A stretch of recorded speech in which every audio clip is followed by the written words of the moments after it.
Hello, good afternoon. You're watching SaharaTV. On January 16, 2012, Islamic radicals took over northern Mali in insurgent attacks that led to a coup d'etat that deposed the country's president, Amadou Touré. But for 10 years, another Islamic group, Boko Haram, has carried out deadly attacks, threatening the political stability of northern Nigeria. Many have compared Boko Haram to such militant groups in the region, and even Al-Qaeda. Today, we're going to be speaking to Zenn, who is a West Africa Security Analyst for the Jamestown Foundation. The Jamestown Foundation seeks to inform and educate policymakers about events that are of strategic importance to the U.S. Welcome to the show, Mr. Zenn.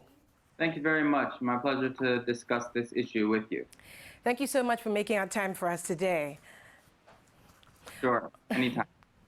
Yeah, I think the question in everyone's mind now is Africa now the heartland of Al-Qaeda? Well, that could be one way of depicting Africa today, but Africa is many things. You have booming economies in places like Lagos. You also have booming economies in East Africa as well. Southern Africa has seen relative stability. So the depiction of Africa as an Al-Qaeda hotbed is true, but it's not the whole picture. But part of the reason why Al-Qaeda wants to stake a claim to Africa is precisely because Africa has resources. It has growing democracies. It has a large Christian population. And for all these reasons, Al-Qaeda wants to disrupt this type of economic progress, this type of democratic political change, as well as to foment violence between the Muslim and Christian population. And we've seen Al-Qaeda particularly make a claim on Somalia through its relationship with Al-Shabaab, and in Northwest Africa through its relationship with Al-Qaeda in Islamic Maghrib. Boko Haram is a slightly different context. Okay. Just before you continue, I just want to stop you here. So let's just go a bit onto the news. Last month, there were reports, though unconfirmed, that the JTF has actually killed Abubakar Shekau, who is the leader of Boko Haram. I say unconfirmed because it's still unconfirmed. So if Abubakar Shekau is indeed dead, what does that mean for Boko Haram? Right. Well, it seems that even if he is dead, Boko Haram will be able to continue its slaughter. As we've seen for the past couple of weeks, Boko Haram has continuously targeted villages which cannot defend themselves along the Borno border region with Chad, Cameroon, Niger. So you can expect the violence to continue, but Boko Haram might lose its ideological veneer, which it has used to justify the violence. Since Shekau has been the only face of Boko Haram for the past 3 or 4 years. So the question would be, who is going to provide the ideological stimulation for this organization if Shekau is gone? Will someone reemerge, or will it just mold into sheer violence, kind of like the LRA in Uganda, South Sudan, and Central African Republic? Okay. But you say, yeah, I understand what you're saying about, ideology. But what about those splinter factions that have broken away from Boko Haram? What about those factions who disagreed with Shekau and are operating differently? Does his death have any implications on their operations? There's been a lot of talk in Nigeria about factions that may have broken away from Shekau and become more moderate and interested in negotiations. But I've always doubted the authenticity of some of those groups. I mean, for example, this recent man named Mohammed Marwana, he claimed to have carried out the bombing in the Christian area of Kano that killed 40 people. And then the next week he says, oh, I'm here for negotiations. I did that bomb just to show you I'm powerful. I mean, it didn't really seem credible that someone would do that bombing and then go to negotiations. And I really haven't seen that much disaffection from Shekau, with Shekau, from his core militants, despite depictions in the media that it's very factionalized. That being said, there are various cells or brigades under Shekau's leadership in Borno, and presumably they all have their own leaders. So even if Shekau is gone, you might still have various brigades of 50 Boko Haram members throughout Borno that can still carry out attacks. But again, there would be no real ideology to guide them long term in the future. Okay, just to shed some light on this, you wrote an article, and in your article you said the Boko Haram may have splintered into at least two other factions. One is the Yusufiya Islamic movement, also known as the YIM, and the other one is the Ansar. So are you trying to say that the threat to Nigeria is, and the West African region as a whole, is beyond Abubakar Shekau, beyond Boko Haram? Okay. With respect to those two groups, the difference between Boko Haram and this Yusufi Islamic movement in Ansaru, their disputes date to somewhat before Shekau even became leader in 2009, 2010. These were major ideological differences, with Ansaru being more related to Al-Qaeda and Islamic Maghrib for several years before Shekau even became leader, and Yusufi Islamic movement dating back to the split of Boko Haram after Muhammad Yusuf died in 2009. But to answer your question more specifically, indeed, West African militancy transcends Boko Haram, as certainly transcends Abu Shekau, and it has to do more about a conducive operational environment for Islamist militants to operate. Borno State is one such environment. Northern Mali was another. Southern Libya is currently one now.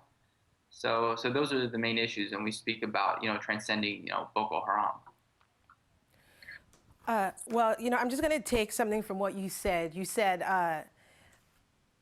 terrorism or militancy or Al-Qaeda's operations are in Africa or West Africa or any part of Africa because of the conducive environment. So what is the relationship between Boko Haram and Al-Qaeda in the Maghrib, the AQIM? Right. Yes. Are there now several factions in the region operating with different strategies, different ideologies, and controlled by different leaders? Because Boko Haram and the AQIM, that's the Al-Qaeda in the Maghreb, seem to operate and strategize differently. What is the relationship there? That's one question. Another question, still tied to that, is why is it more conducive? Right. In terms of the Al-Qaeda and Islamic Maghreb Boko Haram relationship, I think that's as tenuous as it has ever been right now, because AQIM, Al-Qaeda and Islamic Maghreb, was based in northern Mali. But since 2013, they've been pushed out of northern Mali, and they've been mostly settling in northern Africa, which is pretty far in distance from Boko Haram's main area of operations in Borno. So the logistical weapons transfer, operational coordination that they had since even before Boko Haram became a terrible militant group in 2009 is probably as little as it has ever been right now because of the distance between the two groups. That being said, in 2011, 2012, they were exchanging weapons, meeting up and sharing ideologies, sharing tactics. Boko Haram adopted many tactics of desert warfare similar to AQIM, and then the Ansaru group basically was an AQIM extension in northern Nigeria. In terms of the conducive environment, we're talking about just a general high level of radicalization in northern Nigeria, as well as some other West African countries. And you'd find, if you really look deeply into it, the main ideology of Boko Haram is not even that different from hundreds or dozens of other Islamist movements in northern Nigeria. So what made Boko Haram different is it just took a similar ideology that a lot of groups are espousing and said, we're going to add militancy to this because we are going to follow Al-Qaeda's model, which is a very recent contemporary model. And I think the danger is that if you have so many of these type of Islamist militant ideologies floating throughout West Africa, you'll inevitably have a few that cross that line and move towards violence and militancy and heinous acts of terror. Just to clarify this for our viewers, did you say Ansar-Din is another militant group in northern Nigeria related to working with Al-Qaeda? Thank you. That's a really important clarification. What I said was that Ansaru which means Ansar al-Muslimin fi Bilad al-Sudan, or the supporters of Muslims in the land of the blacks, commonly known as Ansaru, was a militant group based in northern Nigeria that carried out a string of kidnappings of foreigners in Kebbi, Sokoto, Kano, Bauchi, and likely that Cameroon kidnapping too in February 2013 of a French family. That group is called Ansaru, and it's basically an extension of Al-Qaeda in Islamic Maghreb in Nigeria, using Nigerian militants who trained with Al-Qaeda in Islamic Maghreb. Ansar ad-Din was a separate militant group based in northern Mali that also advocated for Islamic law and perhaps was loosely coordinating with Boko Haram and Ansaru, but it was a different entity. So there's so many names out there in Africa today with militant groups and other Islamist groups, it's hard to keep track of everything. Okay. Another thing is, I understand the point you made about Al-Qaeda and the Maghreb moving, to North Africa, or having fled to North Africa and, leaving this big gap between them and Boko Haram. But you also said that in the past they have had communication, they have had interaction. I'm just wondering, what was the reason for the interaction? Is Al-Qaeda trying to spread its tentacles into Nigeria, or is Boko Haram trying to spread its tentacles to other parts of the region, or it was just an interaction of weapons? Because I think Boko Haram, from their operations, I can deduce that Boko Haram has different interests from Al-Qaeda in the Maghreb. Boko Haram, for example, doesn't kidnap people. They are also financed by bank robberies. So, and Al-Qaeda is operating differently. So what's the reason for the interaction? Right. I think actually you make some really insightful points. And I think that's why you would want to look very closely at Ansaru, the group that emerged in northern Nigeria in 2011, which did carry out kidnappings, which did carry out suicide bombings at churches, and basically operated in the exact same mold as Al-Qaeda in Islamic Maghreb. For example, the UN bombing in August 26, 2011 in Abuja was the same day that Al-Qaeda in Islamic Maghreb carried out a suicide bombing on a military barracks in Algeria. So really it's Ansaru that is the real footprint of Al-Qaeda in Islamic Maghreb. In terms of Boko Haram, though, if you look at Mohammed Yusuf, the founder of Boko Haram in 2002, if you listen to his sermons in the mid-2000s, before Boko Haram became the militant group, he does allude to Algeria pretty often. And there are a decent number of reports of Algerians trying to come to Nigeria and engage with the Islamist militant groups there in the mid-2000s.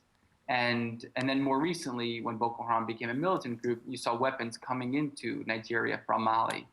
And I think in the broader context, to answer one of your questions, Nigeria is a real sort of gold mine, not just for Western corporations that enjoy the oil coming out of that country, but also for a group like Al-Qaeda, which sees Muslims and Christians evenly divided, relatively Muslim North, relatively Muslim South. It's a great area for Al-Qaeda to expand its ideology and sort of try to prove that it's right and that Muslims and Christians can't coexist by fomenting violence between them where otherwise it might not be there. So I think Nigeria is just an area where a lot of people want to gain a foothold. So I was actually just going to ask you where Al-Qaeda's interest in the region stems from. So you just brought up 2 points about integration, religious integration. There's the Muslims and then there's the Christians, but this is just a bonus question. Could one of the reasons why Al-Qaeda may be trying to spread its tentacles to Nigeria be the oil wealth that it has? Is this about targeting the global energy industry, which is of significant importance to the U.S.? Originally, I think that was the reason why Osama bin Laden and Al-Qaeda were interested in Nigeria, because they wanted to attack the energy dependency and energy interests of the United States, in particular in Saudi Arabia or any other country where they could find it. and Nigeria was that target. As it turns out, Al-Qaeda has found southern Nigeria, where most of the oil is based, to be a very difficult operating environment, since it's a majority Christian area, and Al-Qaeda has basically failed to establish roots thus far in southern Nigeria. Later on, when Al-Qaeda in Islamic Maghrib, which was based in Algeria, became interested in Nigeria, it was more related to ideological issues, such as Muslim-Christian violence. And in fact, the leader of Al-Qaeda in Islamic Maghrib, Abdel Malik Drukdel, his first ever statement on Nigeria was related to Muslim-Christian violence. So if energy was the original goal for Nigeria, it later became less so and became more ideological. So before we, really get into this topic, I just want to, for some of our viewers who do not know how the name of Boko Haram came to be, or that the group itself rejects the name, please could you give us some background information on that? Yeah, the name Boko Haram is actually not the actual name of Boko Haram. It's really called Jamiatu Ahli Sunna li Dawati wal Jihad, which means the Sunni group for preaching and jihad. And I think the most accurate story about the origin of the name Boko Haram comes from the fact that Boko in Hausa means book, or more broadly Western education, or even more broadly Western influence. Boka in Hausa refers to like magic and spirits. So when the colonialists from Britain first came to northern Nigeria, and the French in other parts of West Africa, the concept of Boko emerged, which ran contrary to the traditional Islamic scholarship in the region. And Boko Haram, basically, or Jamiatu Ahli Sunna li Dawati wal Jihad, basically said that this Western education is forbidden, or haram. Haram means forbidden in Arabic. And I think the reason why they say that is because they view northern Nigeria as very prosperous in the 19th century, 18th century, Sokoto Caliphate era. And they've seen in the 20th century and now 21st century, northern Nigeria has become relatively less prosperous to majority Christian areas, southern Nigeria. And they blame the colonial influence for this and the post-colonial state in Nigeria for this. Okay. Mr. Zenn, Yes. you were talking about Al-Qaeda being unsuccessful or successful in trying to spread its tentacles into Nigeria. I just want to lay that topic down. Are you saying that Al-Qaeda has been successful in trying to reach some middle ground with Boko Haram, or they haven't been, or it's something that's still in the works? I would say that, well, first you need to give Nigerian security forces credit to the extent that I do believe they've largely disrupted Al-Qaeda's efforts to extend its tentacles in Nigeria. In 2011, 2012, you saw tons of bombings, suicide bombings of churches in the Middle Belt. And that's really been cut off in 2013, partly because the networks between Boko Haram or Islamist militants and Al-Qaeda in Islamic Maghrib have been broken. And in terms of successes, I think you've had some successes by Al-Qaeda reaching into Boko Haram. They transferred weapons. They maybe shared some ideology. They maybe shared some funding. They maybe helped Ansaru carry out kidnappings. But at the same time, Boko Haram never really became an Al-Qaeda affiliate in Nigeria, which Al-Qaeda might have wanted, possibly because Boko Haram was way too violent, and it would hurt Al-Qaeda's image internationally to have such a violent group that has no restraint at all. So there's been some successes and some negatives for Al-Qaeda's efforts to reach into Nigeria and Boko Haram. Interesting here. How is Boko Haram, or how have Boko Haram's operations been any different from Al-Qaeda's operations? I'm sure this is a question you're going through our viewers' minds. If you say Boko Haram, Al-Qaeda sees Boko Haram as too violent, how are their operations any different? Right. It's hard to distinguish very, very violent and very, very, very, very violent. Yeah. But basically, what I would argue is that Al-Qaeda is really a terrorist group. Most of its many of its attacks, let's say, are individual spot-on attacks on military barracks or churches or energy sites, so forth. Usually one-stop spot attacks. Less common have you seen, a group of Al-Qaeda militants go to a village and just, behead 50 people, at least in the West African context. You maybe see this more in Iraq or Syria now. But Boko Haram is just assaulting villages, killing 50 people, beheading them all, and you don't see that as much from Al-Qaeda, which at its root is really just an organization that likes to carry out one major terrorist attack or a few and gain international attention and use that international attention to spread its ideology. Boko Haram is more of an insurgency, with a lot more grassroots connections than Al-Qaeda. Al-Qaeda, as a final point, is a foreign import to wherever it goes. It comes to Algeria or Somalia or the Sinai, Egypt, and tries to just throw its own ideology on local issues. Whereas Boko Haram would really be kind of the local issue, and Al-Qaeda would try to jump on it. And to an extent, Al-Qaeda really hasn't been able to Nigeria-ize itself. Yes. So, but a lot of people in Nigeria do have that misconception that Boko Haram is Al-Qaeda, Al-Qaeda is Boko Haram. Has Boko Haram ever expressed any anti-American interests? Why is it being likened or related to Al-Qaeda? Right. I mean, there are tons of ideological similarities between Boko Haram and Al-Qaeda. So it's easy to call Boko Haram Al-Qaeda and say it's Al-Qaeda, but it probably doesn't exactly fit the situation, since, for example, most groups that actually become Al-Qaeda formally, make an announcement with Al-Qaeda saying, we are now Al-Qaeda in North Africa, we are now Al-Qaeda in Somalia, we are now Al-Qaeda in the Sinai. Al-Qaeda's senior leadership has never recognized Boko Haram as it.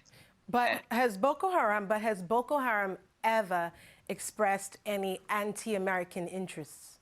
Absolutely. Boko Haram has consistently expressed anti-American interests for years, and in particular since 2009 under Abubakar Shekau's leadership, and he might be dead, as we just said. Boko Haram has consistently threatened to target the U.S., threatened revenge against the U.S., has consistently used President Obama's image in target practice when it does trainings, has continuously criticized and condemned President Obama. So, in fact, Boko Haram views the U.S. government as sort of the overarching leader of Nigeria's government. So, the extent that it hates Nigeria's government, it then hates the U.S. government, and that is, one of the key similarities between Boko Haram and Al-Qaeda. They're both trying to bring America down, either directly or indirectly, by targeting its allies. So, what are the future implications these splinter groups have on security in Nigeria and in the region as a whole? AQM and SARU, other factions that may have broken away from Boko Haram, and Al-Qaeda in the Maghrib. What are the future implications of these splinter groups on security in Nigeria and in the region as a whole? Well, I think one of the positives is that West African countries, since 2012, when they saw what happened in Mali, seem to have become more serious about addressing this threat, and have seemed to engage in a more regional posture to prevent what happened in northern Mali from happening elsewhere. Another positive development with respect to West Africa alone is that groups like Al-Qaeda in the Islamic Maghreb have now shifted northwards to the Arab world, North Africa, which is bad for North Africa, but for West Africa, it maybe relieves pressure for the time being, since the North Africa, the Arab world, is in so much turmoil. It makes it very easy for Al-Qaeda to make a foothold there. West Africa, as long as it can maintain stability, politically, economically, ideologically, can likely prevent these groups from continuing to proliferate. And in terms of Ansaru, the group that was in northern Nigeria, that group seems to have dissipated because Al-Qaeda in the Islamic Maghreb was kicked out of West Africa, or largely kicked out of West Africa. So now you have, Boko Haram continues to carry out lethal attacks. You have groups like the Movement for Unity and Jihad in West Africa, also known as Mujao, which like Ansaru was an Al-Qaeda in Islamic Maghreb West African offshoot. That group, Mujwa or Mujao, is still active in Mali and Niger, and will likely try to coordinate with Al-Qaeda in Islamic Maghreb in North Africa to carry out terrorist attacks. And that's a continued threat for foreigners to be kidnapped, foreign organizations, as well as energy projects in West Africa. But the broader threat is probably radicalization more generally, which you see a lot in northern Nigeria. And as long as that exists, hating America, hating the Nigerian government, or encouraging people to hate this people or that people, you'll always find a few people to then move on from hating to engaging in violence. So, in conclusion, do you agree that the presence of so many splintered factions, pursuing different ideologies, different operations, and being controlled by different leaders makes it hard for governments to reach an armistice? Yes, I think armistice, whether with Boko Haram or these other Al-Qaeda connected factions, is very difficult. They're very intransigent, they're very elusive, they're very fluid and flexible operationally. So it's hard to physically catch them, let alone come to a mental understanding. So you need to wear them down in every way, ideologically and operationally, for years. You can't do it in a day. Well, thank you very, very much, Mr. Jacob Zenn. It was a pleasure talking to you. Thank you very much. Thank you very much for having me, and I'm glad that we had a chance to discuss these important issues with respect to West Africa. Thank you. Thank you. Well, that was Mr. Jacob Zenn, a West Africa analyst who just spoke to us on Boko Haram and Al-Qaeda's operations in Africa. Up next, we have an interview with Asedu Nketa, the General Secretary of NDC, and Clement Apak, talking about the petition against the 2012 Ghanaian elections. Thank you for watching. This is SaharaTV.